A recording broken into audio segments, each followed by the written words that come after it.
Hi, everyone. Thank you so much for being here and joining us here today for Building Your Future AI and Entrepreneurship. So, whether you're an aspiring founder, someone curious about joining an AI-driven project, or even a technologist looking to apply your skill in new ways, this is the space for you. So, again, thank you so much. And I'll be your moderator today. My name is Arishi Agarwal. I'm a founder and a computer science graduate here at Cornell, who's deeply passionate about making AI more accessible, inclusive, and empowering, especially for women who are building bold things in AI, like our speakers here today. So I'll like to share a little bit more about my startup. And for those of you who may not know us yet, Click is a next-gen platform built for creators, founders. We seek to help people that turn ideas into movements, turning storytelling and influence into real growth. So think of it as like a creative engine for tomorrow's brands, part strategy, AI lab, and it's fully community-led. So if you're building a brand, a voice, or a vision, so Click is where your place is. And we also have our amazing co-hosts, Gen Z, T, and WIC, both organizations leading efforts in community building and empowerment. We'll share all the contact information of these groups so you can learn more about them in the chat. And today's conversation, I would say, is more than just like algorithms or startups and just tech. It's about real experiences behind building and scaling ventures in the age of AI. We're joined by, again, as you can see, four remarkable women who are bringing a unique lens of entrepreneurship to corporate innovation to community building and the next gen leadership. So let me introduce our amazing panelists to you. We have Sue Harnett, who's the founder of Rewriting the Code and who's built one of the most powerful global communities supporting women in tech. And as you can probably hear from our initial chats, she's amazing and super friendly. And then we have Stephanie Carton, who is the serial entrepreneur behind Socialfly and Entrepreneurista, and has mastered the art of building impactful businesses and helping others do the same. Then we have our another amazing panelist, Valerie, who's a Gen Z founder exploring how to transform AI and personal branding and influence in the digital age. And then we have Gunjan Agarwal, who is a leading voice in AI data strategy in a Fortune 500 company and who brings deep insights into how AI is being implemented at scale in the healthcare and life sciences industry. So again, thank you so much for joining us here today. Just to give a little bit of a brief agenda, we'll be starting off with questions that we prepared from things that you guys wanted to ask about, and we'll close with key takeaways and resources that you can walk away with. We'll also be answering questions in the Q&A at the end if they've not already been answered throughout the discussion. So yeah, excited to get started. Um, yeah, so we'll actually be, yeah. So here are all our panelists, and we'll start off by asking some of the questions that you guys had.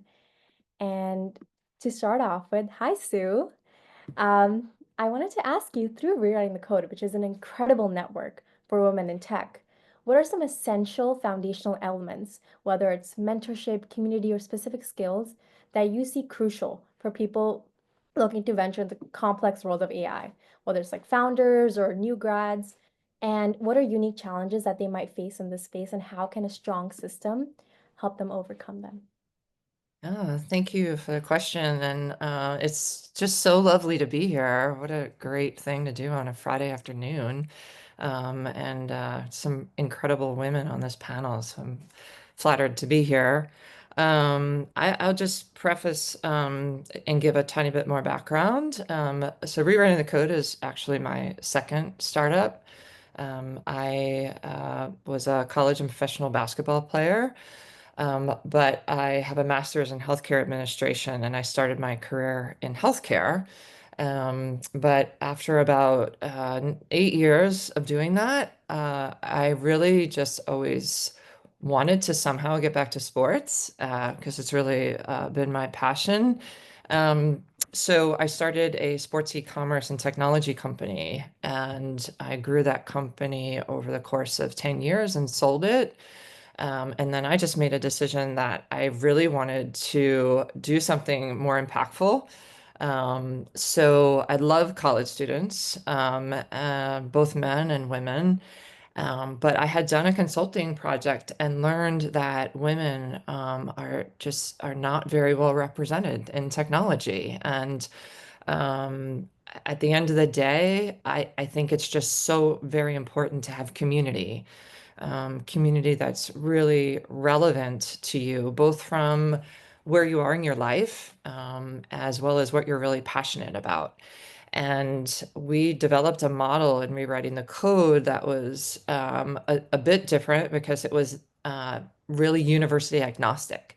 So we just really wanted to find all of the undergraduate women in the United States who were passionate about computer science and engineering and data science and wanted to go into technology. So I think that as you're starting, to think about maybe starting your own company or getting into the AI space, that you have to realize that, yeah, women are underrepresented, and this is technology is a team sport. It's definitely not a solo sport, and I think that the latest numbers I took a look at in preparing for this discussion were that in 2024, women comprise only 29% of the AI workforce in the United States and 22% worldwide. And just knowing that going in, I think is not something to be intimidated by, but develop a strategy to be able to feel comfortable in it. And I think being part of a community is just really, really important. I think having women,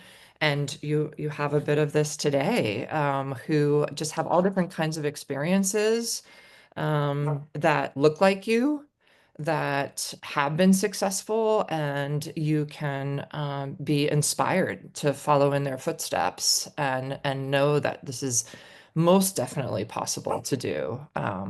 But we have some challenges that some other folks in the field don't have. So to acknowledge it and seek out the support that you need, I think is really important, and to find mentors, whether those be near peer mentors that really understand you and get it. I'm a little too old to be a great mentor, I think, for most of the women in our community.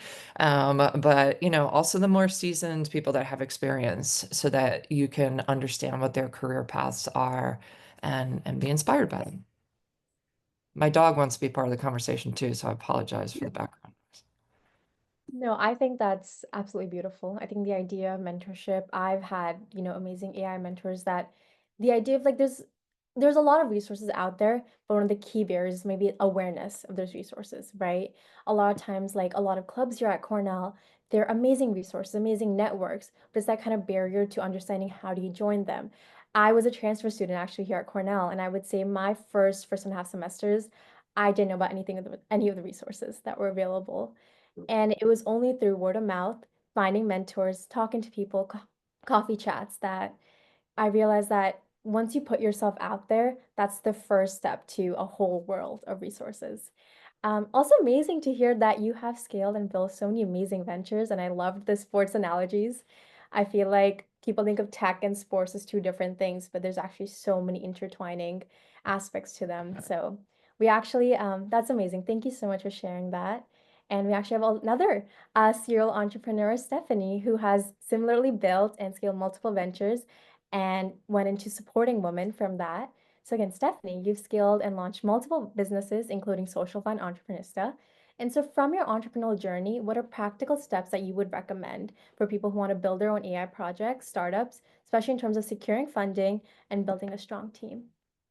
Thank you. Well, it's so great to meet everyone. And I was telling Arushi when we had a call earlier this week, anytime there's an opportunity to talk to Cornell students or alumni, I am always here for it. As a graduate of the hotel school back in, what year was that? 2006, I graduated undergrad from Cornell. So absolutely love supporting everyone. And even after this call today, I'm always here to support anyone. So never hesitate to reach out to me. And what I'll share based on what you just asked, Arushi, is the community that you surround yourself with, similar to what Sue said, it will determine your success in life and also in business. So I do not know a single business owner who has ever built a business by themselves without any help or support.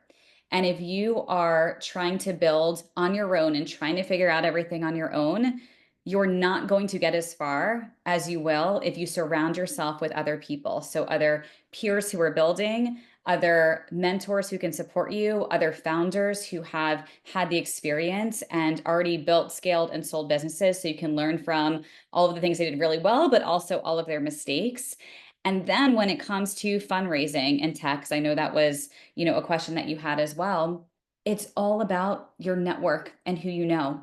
You can have this really great product, but if no one knows about it and you don't know people who are connected in the space to actually be able to get you access the capital that you might need, you're not going to get the investment. So spend the time to build community, build relationships, because that is what is actually going to help you grow your business. There's lots of really talented people out there, lots of really smart people who can build, but the people who build with community around them and with the network and with the resources, those are the people who will build really successful businesses. So you don't have to do it on your own. You should not do it on your own.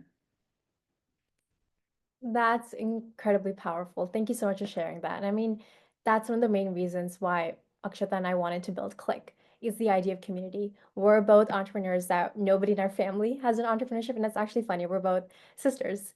And so we went into this saying that we don't know anything about this, but we have this idea of we want people to be able to build their own communities, people to share their stories. We've talked to founders that have incredible stories, journeys that have a hard time putting themselves out there. And I think that's the first step. First step to anything is putting yourself out there and sharing your story and building like-minded individuals around you, because connection through personal stories and personal experiences has been my biggest gateway to building really powerful relationships. And I know Entrepreneurista and you have done an amazing job in building those personal connections, because taking that further and taking those really valuable relationships is when it's going to help you throughout. And I had an amazing relationship with you through Cornell. So I think it's just funny how things just start to roll and develop into something really amazing. So yeah, No, it's been absolutely. amazing. I'll share just quickly with my entrepreneurship story. Everything happened, like the next thing always happened through a relationship and a connection or an introduction. So it's like when you put yourself in the right rooms around the right people and you share and you ask for help and you share what you're looking to do, most people out there are really nice and are willing to make those connections and introductions. And the ones who aren't, like, don't spend your time on them. Focus on the people that are willing to help, because especially the people that are a bit farther along than you, everyone wants to help and give and share and connect, because other people pave the way for them as well. But you just have to ask for what you need. People aren't mind readers. So make sure that you put yourself in those rooms, you ask for what you need, and get visible, because it's something I always share with our community is visibility equals profitability. If you build a really great tech product or an AI product and no one knows about it, like, that's not going to help you build a profitable business. So you have to get out there, get visible, and put yourself out there and ask for help. I completely agree. And when it comes to finding the right room, it's okay if you don't know what your right room is, right? Just find a friend who might be in a club. Ask them to introduce you to someone. So I think it's totally okay if you don't know what the right room is, if you don't know what the right connections are, but start taking that first step, right? Just messaging someone, messaging your professor, right? Ask your professor to introduce you to someone. Most people get tech internships through that way, is that when they ask their professors, and most people don't know you can do that. So it's the idea of, again, just taking that first step and building that community. So yeah, thank you so much for that. And then Gunjan, I, as your role in Novartis, I wanted to ask you, you're at the forefront of leveraging data and AI solutions within a major industry of life sciences. So for individuals, this is more on the side of they're looking to work on AI projects or ventures. What is the most in-demand skills that you've seen and the in-demand mindsets that you see the companies are seeking? And what advice would you give to someone who's trying to position themselves as a valuable contributor to the AI space, even if they don't have the traditional AI background? Yeah, first of all, Arushi, thanks for inviting me. Great initiative. Love to be here. Now, I have built the teams in multiple companies, and tech is always changing. Now we have AI from last 2 years, Gen AI. Before that, machine learning, neural networks. The most valuable thing you can bring in any project of AI is the clarity, curiosity, and the ability to connect the dots. In my experience, AI and the data strategy initiatives, it's not that you need a very strong data science background always. The people who are most successful, who come from cross background because they are curious and they ask more better questions. And in our life sciences and healthcare, it's more about understanding the physicians, HCPs, and the patient need. The more closer you are to them, understanding the business context, and then you apply AI on top of it. Now, to thrive in this type of AI teams, whether you are building a ventures or you're working for big pharma or any other industry, it's about knowing where and how to play. So I have break it down for my own team development that there are 5 areas, or I would say the 5 subcategories of the AI, where you can join any course, you can learn more about it. So the first one is the explainable AI. Like make AI understandable. If you are giving that AI to any business user, like in a chat GPT format, how, why they will trust it? Okay, why? Because in life sciences industry, it's about regulators, doctors, patients. So the AI should be self-explainable. The second is business machine learning and neural network. That's where the strong data science, computer science background comes in. Like build smart models, but also shape the real world use cases. Coders and domain experts, they have play a very big role in this scenario. The third one is regulatory and compliance in AI. It's very high for the financial or for the healthcare industries, but it applies everywhere because of the PII, PHI information and being sensitive about it. So, coding is not only the power here, it's about legal, medical, ethics, leaders. They all shape up that how the AI specifically enters the healthcare and life sciences industry. The fourth one is data strategy, AI data strategy. You must have heard garbage in, garbage out. AI is as powerful as the data is well prepared for it. So, how do we tag the data? How the unstructured data, because AI use that a lot, how that marry with the structured data. So, what is your connected data strategy and how it is being ready for AI from the infrastructure, the tools, the data workflow? Everything is a deep understanding of that required. And the last one is human AI collaboration. Design with AI, not just for it. We need to rethink that how the machines and the human comes together and as a team to improve the outcomes. In our industry, it's very important because the real people, the nurse practitioners, the doctors, they are using that AI. So it's very important that the human AI collaboration as an aspect is being taken care of. So if you are trying to join or lead any in the AI space, don't ask that, do I have the right background? I would say the question should be where I can uniquely accelerate the value. And we need more people who know how to make AI work for the real people. So that's how I work for my team and I'm upskilling them. And my recommendation, whether it's going to work in big companies or medium companies or starting off your own, these are the 5 areas where you should have the knowledge about. That's amazing. I feel like as someone who's still, wanted to break into the tech space, I think it's very easy to get bogged down. Like only computer science majors can do this, or only people with the data science machine learning, or I need to have the perfect background to be able to break into the space. I think you've really shed light into the fact that your background doesn't have to be perfect. You don't need to have the perfect set of skills, perfect set of experiences, but it's the again idea of storytelling, communication. How can you communicate the business need? Because in the end, you know, we're not just, it's more than just like coding. It's more than just coding because that's the power of AI. You can communicate, you can share, you can connect with AI. So again, thank you so much for sharing that. I feel like just I've had to break out of the mindset of like my background, my resume doesn't have to be perfect for me to apply to my first job. I've edited my resume multiple times before even applying, and I realized that it's okay. Just put yourself out there, mentorship, get feedback, because only through then can you grow and can you learn how to communicate better.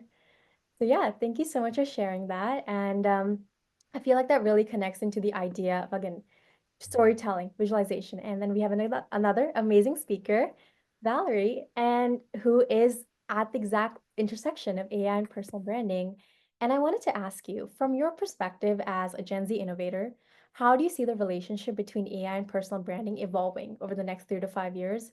And what should powerful and forward-thinking professionals be thinking of right now? Yeah, I wanted to just start off by saying I'm so grateful to be here in the presence of, some amazing women in this space. I know that when I was in college, this would have been something I would have been just like running to sign up for because truly these are the conversations that move the needle. And so yeah, a little bit about my journey. I was laid off in October from my job in sales, and they had requested that I start posting on LinkedIn like I was a thought leader. So this kind of goes into what you were saying, Stephanie, around visibility. Because while I was at that job, I started kind of discovering my voice. I was like, well, I have to post on here because like they're paying me to do that. And so I started actually using ChatGPT. And the first thing I did was I said, can you help position me as a thought leader in X, Y, and Z? And that kind of unboxes can of worms, if you will. And I realized that the power of AI is, unbelievable right now. And I essentially built out like a 7-page strategy, and I was like, I'm going to go all in. And I started doing written posts, eventually doing video posts. And the visibility after just 3 months was about 3 million impressions on LinkedIn. And I was like, this is so insane. I have to teach more women how to show up on this platform. And so that's one leg of it, right? Is using AI to build your personal brand. I think that's something that, to be honest, is not spoken about enough. And then there's this second leg of it, which is, AI wrappers coming into the market and essentially needed to be, you need to have a spokesperson in the same way that OpenAI has Sam Altman. All these AI wrappers will now need someone to be the face of their company in order for people to buy in.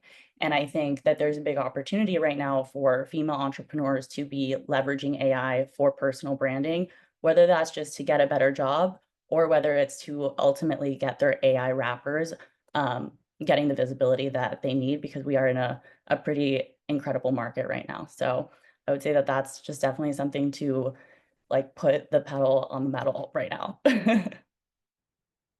Yeah, definitely. Like as you said, this is the time, right? You think about AI when you're trying to build AI, and I think it tends to overwhelm people, especially the fellow people I've talked to here at Cornell, is I don't know anything about like I have to code an entire AI model from Python. I have to learn AI, what libraries do I need? And I think from the tech perspective, especially as what I've seen in terms of like female entrepreneurship and building, it's very easy to get overwhelmed if you don't even know one aspect of it. Because it feels like the learning needs to be perfect. And I'll give you an example where I was trying to build that Click, and I didn't know any React or anything like that. And I felt I did a 60-hour plus course just to Mhm. learn React. But I didn't need to, because it's the idea of now there's so many tools out there. I know someone asked about vibe coding. Yeah. Vibe coding is essentially a tool where you can build an entire project in a day. And your learning doesn't have to be perfect to be able to build an entire project. It's the idea of putting yourself out there, right? Just starting off with one post. I'm trying to build my own personal brand on LinkedIn, and completely transparently, I didn't know what my first post should be like. I felt like everything needed to be perfect.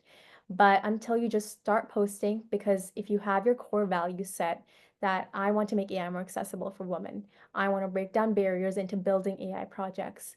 And you take those core values with you, and you can again turn that into a 7-page strategy plan, but also can turn that into meaningful posts that can connect with people. Yeah. So I think Yeah. that's really impactful. Okay, sorry, go ahead. Yeah, absolutely. I just wanted to add, when I coach women entrepreneurs on how to kind of show up as thought leaders.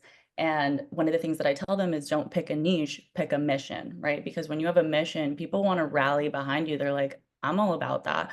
Whereas if you're just picking a niche, you're just kind of another person in the bucket essentially. So I think that's something I wish that as the industry evolves, we continue to lean into just being more mission driven, because I think that's actually what's going to ultimately get people to have successful companies and successful personal brands.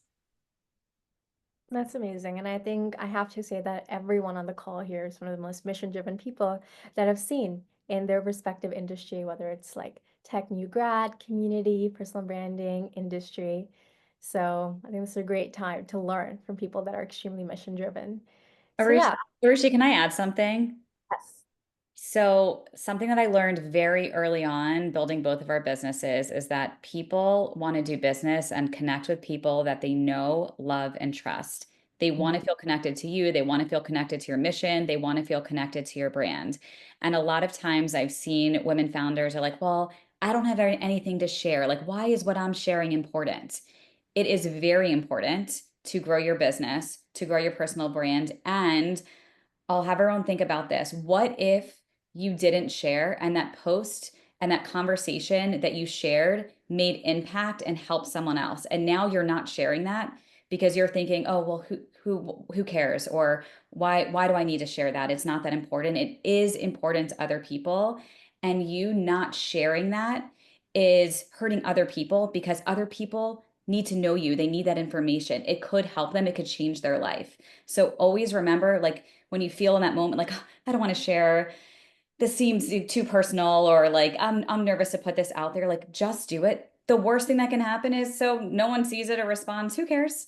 It also things just go away. I mean, everything on the internet is permanent, but like posts, come and go, right? Just put it out there. Just do it. The worst thing that can happen is like nothing happens, but you still did it great.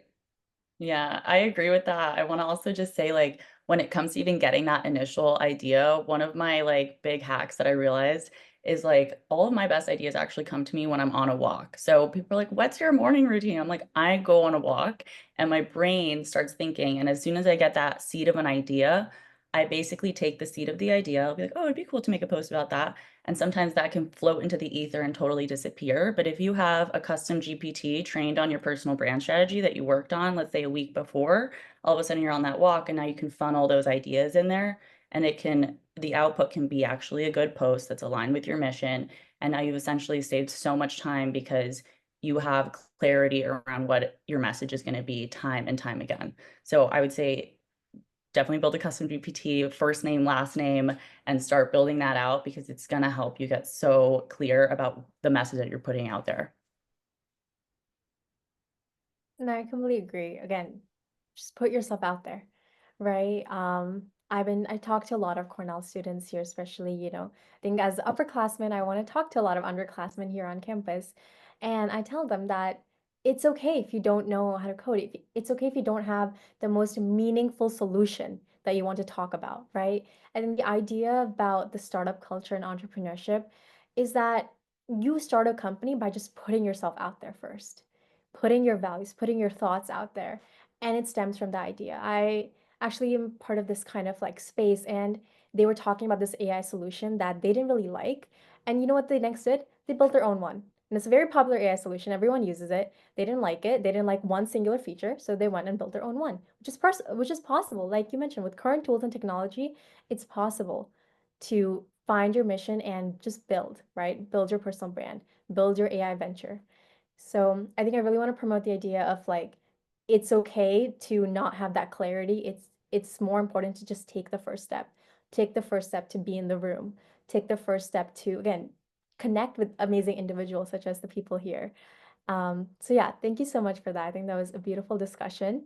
And the AI landscape is always evolving. And so I wanted to ask you, Sue, is that what are one to two most common pitfalls that you've either experienced, observed in individuals that are either in early stage ventures or making or trying to be part of one? And what are proactive steps that can be taken to avoid them?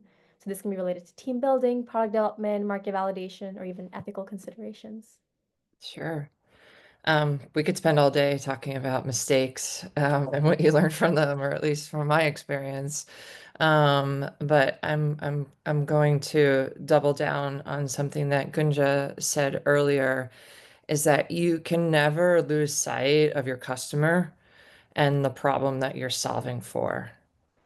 Um, we are just constantly craving feedback and trying to make sure that what we're delivering is what our community needs.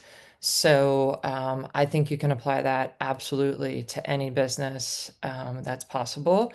I actually went for my annual physical the other day, and having been in healthcare for 8 years, I'm just still so passionate about it. And my primary care physicians had, oh, I hope it's okay with you. We're starting to use this AI tool to take notes.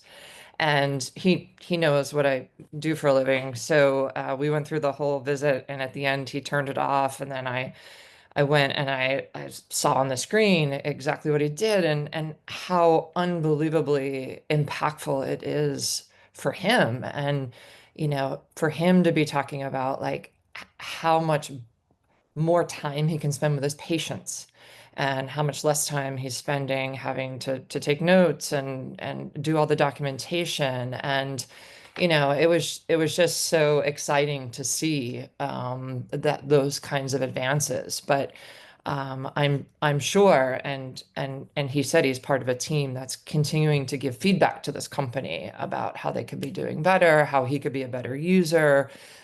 So whatever you're going to build, you cannot get close enough to who you're building it for. So that's a big one. And another that I've learned through experience actually goes to the building your own team. And I have learned so much about this in the 20 years that I've been an entrepreneur, but you can never over communicate to your team members. And we're still a small organization, but we have 25 employees now. And I really got a lot of feedback last year that some of the team members didn't feel like they really understood the vision and what exactly we're hoping to achieve and what the priorities were. And I really took that to heart and worked with the leadership team to make sure that not only did everyone understand what the absolute priorities of the organization were, but for each department and for each individual that's contributing to that. So I just think it's so very important, especially in a small organization, to make sure that everybody really understands why they're there and how they can contribute. And I have such a soft place in my heart for entrepreneurs. They want to work hard, they want to do the right thing, and being very cognizant that communicating constantly with the team is just essential for your success. I think it's amazing. I feel like communication, especially in the tech space, tends to be very underlooked. People think that skills, AI skills, data science, being proficient in every single language there's out there is more important than communication. But in the end, for example, I do recruiting for my clubs here on campus, and we look at communication. You could not get your solution in the technical interview, but if you're able to communicate your thoughts, your ideas, how where you were stuck, how you would approach the problem, and especially also in data science, right? It's not just about coding out the entire data science pipeline. It's about how you communicate that pipeline to your business needs, to your clients. That intersection, I feel like communication is so incredibly overlooked. And I think that's amazing. So I want to ask you, I feel like just maybe just as a follow-up question, with communication kind of being this kind of it seems like such a broad word that people don't actually tend to focus on it. How can they actually like actively take steps to work on their communication in different fields, or what are active things that they can do to again improve this idea of communication? Yeah. Well, I can tell you that one of the steps that we took as an organization was to implement what's called the EOS system. Not sure if everyone is familiar with that, but it's the Entrepreneurial Operating System. And we invested in having a facilitator work with us. There's a whole book about this if anyone is interested in reading it. But it has impacted our business like I've never seen an initiative before. And I'm from New York, so I'm naturally a skeptical person. But when we got into this, I couldn't believe the results. And so much of it is just making it crystal clear what exactly everyone is working on, what are the metrics in which you are going to monitor and evaluate your performance, where you get stuck, how you can get help. And we are absolutely methodical about following that system, keeping our notes in check. And essentially what that's doing throughout the leadership team as well as across all the teams and individuals is everyone has very clearly defined goals and that just takes out so much of the questioning that might come into play. And I also just think documenting much more than we used to is just helpful on all levels, and especially as individual contributors, being able to see the progress that you're making over the course of a period of time, and you reflect back on that, and that's incredible, and it's something you should be really proud of, because sometimes we just get so busy in what we're doing, we don't see all that we're accomplishing. We're just on to the next challenge. So I would highly recommend putting some rigors in place that the organization can follow. Oh, Gunjan, is there anything that you'd like to add? I completely agree with Sue. The communication is very important. Ours is a big metrics organization, and from the top to the bottom, it's very important that we communicate on a regular basis. And there are a lot of industry external factors which impact the industry and the organization. So it's important that from outside in, even inside out, the changes and the vision, the new brand launches, strategic imperatives, they all comes together to make sure the communication is great. No, definitely. I feel like this idea of communication, again, it's so incredibly overlooked. But again, being crystal clear, and it almost ties back into that storytelling aspect of it. Yeah. What we're trying to do with Click, where it's the idea of you have all these amazing thoughts in your head, amazing things that you're doing, amazing progress that you're making. But processing everything and trying to communicate them is where maybe things get lost in translation. So how can we actively understand what you're working on, what your thoughts, what your mission is, and communicate that in a way that other people can connect with it, other people can learn from it and move forward with that. So thank you so much for sharing about the system. And maybe if you can share the book, I can send it forward to our attendees. I think that's amazing. And so there's this idea of, communication, especially in tech, and how does tech play a role in it? So I wanted to ask you, Stephanie, is what are some key differences or even similarities that you observed in building tech-driven businesses versus other types of ventures? Yeah, so I've never built a tech-driven business, but I have worked with lots of women who have built their own tech. The businesses that I've built are social media agency, Socialfly, and then our Entrepreneur Slowly community, which is a media company and a membership community. So we've utilized tons of tech in our business, and we've built businesses based around technology, but we have not built physical tech products before. But for the women that we have worked very closely with that have built technology, one of the key challenges that I have seen with these women founders is one, access to capital when they're building. So, a lot of times, building technology can be, of course, a lot more expensive than building a service based business. So, when Courtney and I first started Socialfly, we were building a service based business. It was based on our time and our resources, like each other, right? Just starting to build and get clients. It was a pretty, I don't want to say easy, nothing's easy, right? But an easier business to build because it was just based on our knowledge and then meeting clients and signing clients and figuring out how to scale the business. With tech, if you're the one actually building the technology and it's your time, potentially then there's maybe less money involved in building. But as you start scaling a technology based business, there are going to be potentially more costs that you are going to come into faster where you would need access to capital.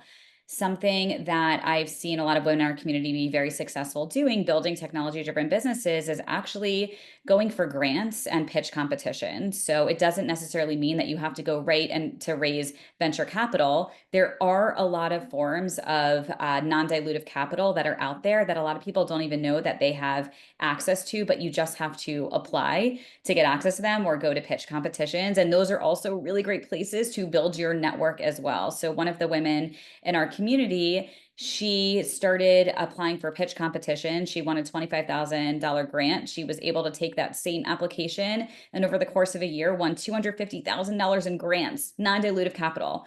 So there is access to a lot of money out there, but you have to, do the research, find out where you can get access.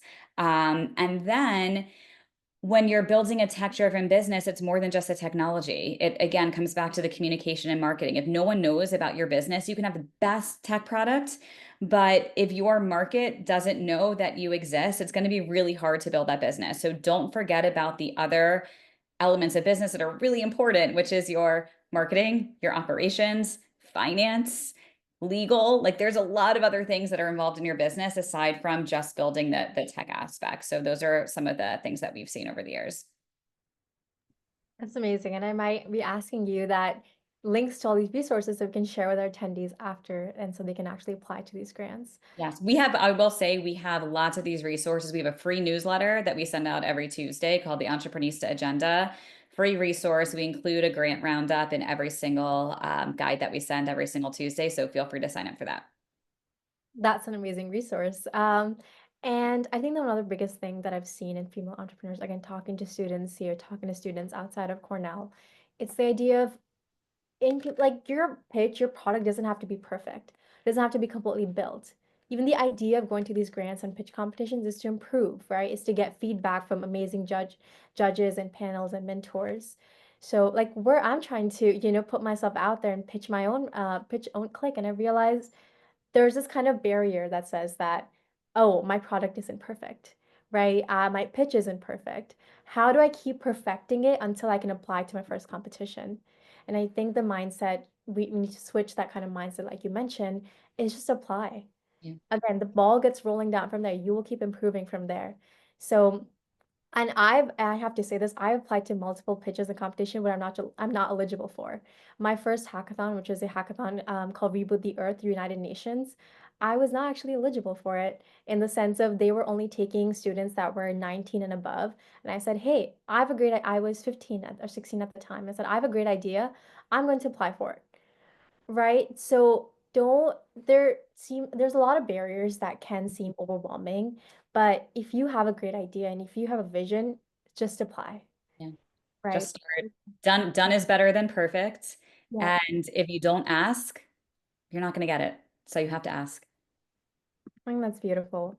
And again, it's the idea of like Valerie, done is better than perfect. And so I wanted to ask you is when in terms of advocating for creating content using AI, what's the missing piece that could be transformative in someone's journey as a creator? In terms of an AI tool? In terms of AI, content creation, the intersection of two. Yeah, I think I would love to speak to actually a couple of tools that I use because the reason I started, with this mission of creating around AI is actually because I came across a statistic from Fast Company that Gen Z men were 25% more likely than Gen Z women to use AI tools. And I was like, whoa, whoa, whoa, whoa, whoa. Does anyone realize what this statistic means? Because it's the most important technology of our time. And if women are using it, even at any fraction less than men, that puts us systemically behind. And so I am really big about talking about the tools that I'm using on a daily basis. I also saw something else a couple months ago that was like, whoever's spending like $1,000 on AI tools today will be the next millionaire. And I took that seriously. And I was like, I'm going to be an early adopter to anything that comes out. And so some of my favorites, and I think this is like the myth for a lot of people, is that they feel very overwhelmed by the AI because it is kind of a broad topic. But when it comes down to like being able to pick like 3 tools, I would say obviously ChatGPT is like the main one that I like started off with, but then there's other tools like Manus, which is like a more recent one that now is, really powerful in terms of taking big ideas and essentially distilling it to more like frameworks, and it'll actually pump out things like graphics and all these sorts of things. Like you have to try it. It's pretty insane. It's like ChatGPT on crack. And then I also really love Poppy AI, which is it kind of looks like a Figma board in the sense that it's very visual. So if someone has a very visual mind, the founder also said it was very good for people who are more neurodivergent. This tool is so good because you can input certain Instagram posts from people or YouTube videos and it'll transcribe it. And I actually use that tool in particular when I'm like interviewing a founder. I'll find podcasts that they've done in the past, plug in the actual video link, it'll transcribe it, and it'll pump out new questions based off of what I've already fed it. So like it's insane. And that just scratches the surface of what that's capable of. And then there's Perplexity, which I think is a great tool that female founders and founders in general, I don't think are using enough. I think that it is a valuable tool when it comes to creating newsletters. in the sense of like going on Perplexity and being like, hey, what it like, for instance, if you wanted to have a newsletter on like community events in New York, you would be able to use Perplexity on a weekly basis to suggest events to your community and compile a really nice, relevant, timely, output that you can then replicate, right? And so I think this idea of repetition is really big in my strategy. It's like, how can you find a repeatable framework that will essentially increase dopamine every time one of your, existing audience members sees that post? So there's obviously a lot of different things in the mix that I'm constantly thinking about when putting out content for my audience, but these are tools that I honestly wouldn't be able to have scaled as quickly as I have without. And that's amazing. And I think with so many tools out there, it was great that you were able to kind of like share your topmost tools so people don't even get overwhelmed with the idea of how many tools are out there, right? What are the most meaningful ones? And I have to say, I use Cursor on a daily basis. The idea of vibe coding, like use these tools, right? They're only here to help you leverage them to the max of their ability. There are a lot of credits. I know, Cornell gives credits to Menace AI, different things like that. So reach out to the people, reach out to professors, get credits, talk to people. And again, it's the idea of I use Cursor. I use Cursor for building our product, but you do not need to know and perfect your knowledge to be able to use these tools. They're Yeah. meant to help you learn, right? I'm It's not curious, I'm curious if you've used Lovable at all. I I would say Lovable kind of gives you an early prototype, and so when I actually started using these tools, I was a little bit past that.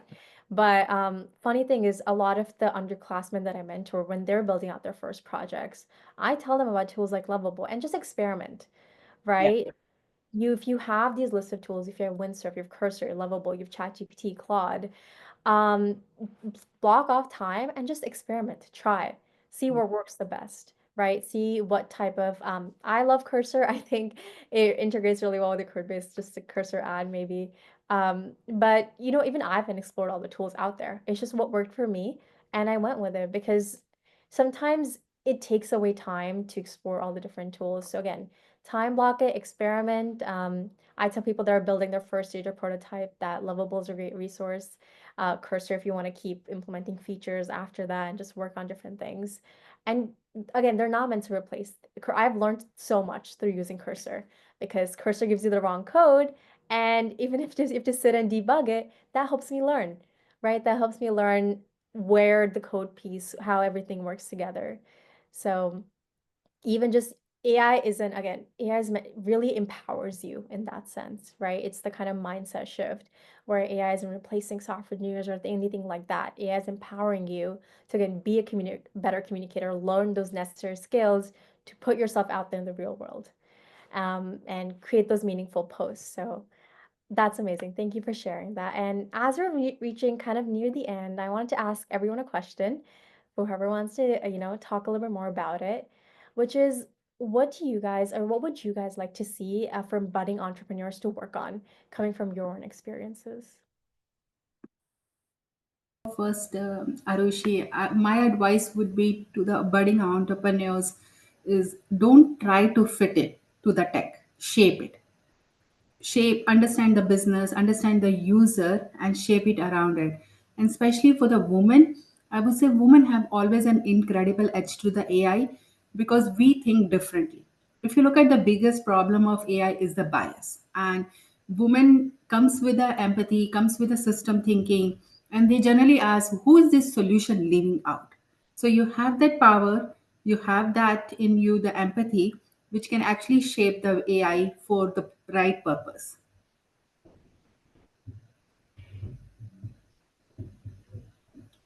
That's amazing.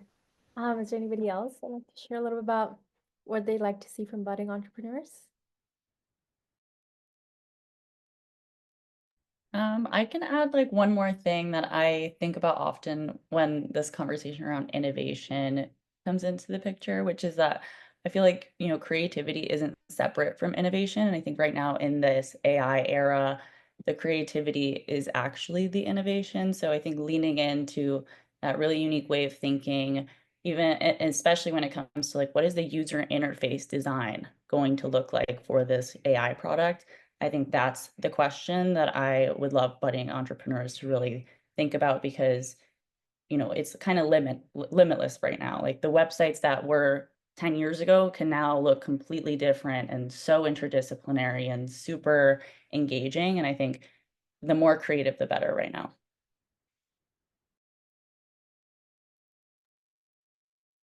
I can jump in here. I think what's important to think about as you're building a business or the future for so many people is coming back to your why of why are you building this? Who is this going to help? And how can you continue to pay it forward and help more people, whether through what you're building or if you build an incredible or when you build an incredible, successful business, like how can you always pay it forward to help the future generation? Just going a little bit further on Stephanie's comment, um, women have to stick together and support each other. There's not enough women in technology. We absolutely need more. It's not just a nice to have. It's all the studies that demonstrate how diverse work teams are the most profitable. And there's just so many problems to solve. There's so much opportunity.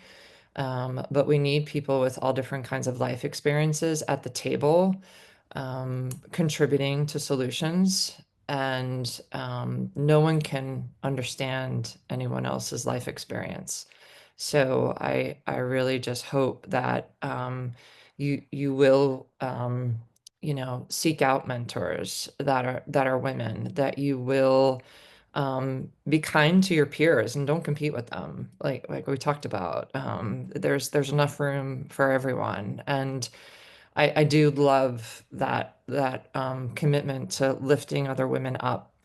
And it could be women that are just 2 years behind you in school. Like, just everybody think about what it was like to be a freshman in college. It's really intimidating, and for Arushi, you mentioned that you like to work with undergrads, like to have a master's student, take the time to encourage you and just share that you could do it and you felt the same way that they felt at their stage of life, just really means everything. Thank you so much for all your powerful thoughts.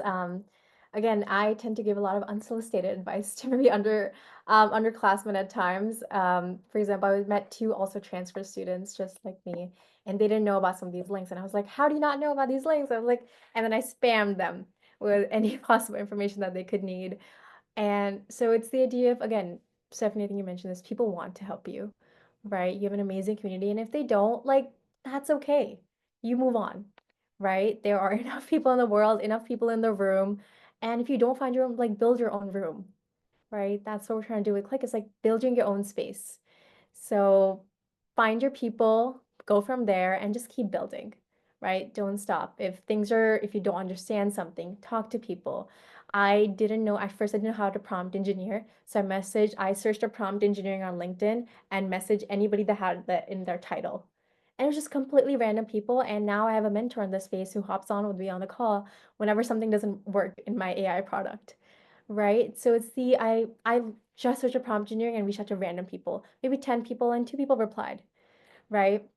So it's the idea of just build your own room, create your own connections because it's possible, right? The tools and technologies make it possible in today's society.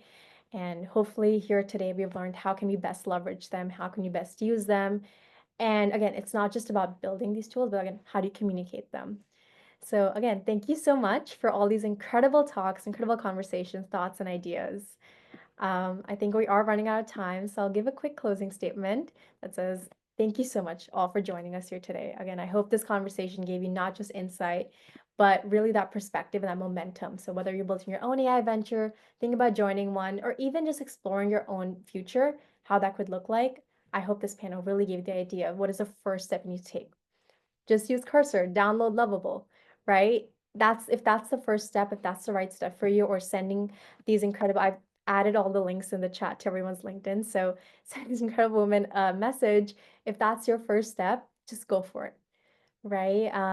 go on to, if you want, connect with me, go on to my connections and send people messages there, right? So it's the idea of taking that first step. Message me to what you can message me when what I use for my LinkedIn message drafts. And again, taking that first step. So again, thank you so much for the incredible conversation, and to our incredible panelists too, Sue, Stephanie, Gunjan, and Valerie.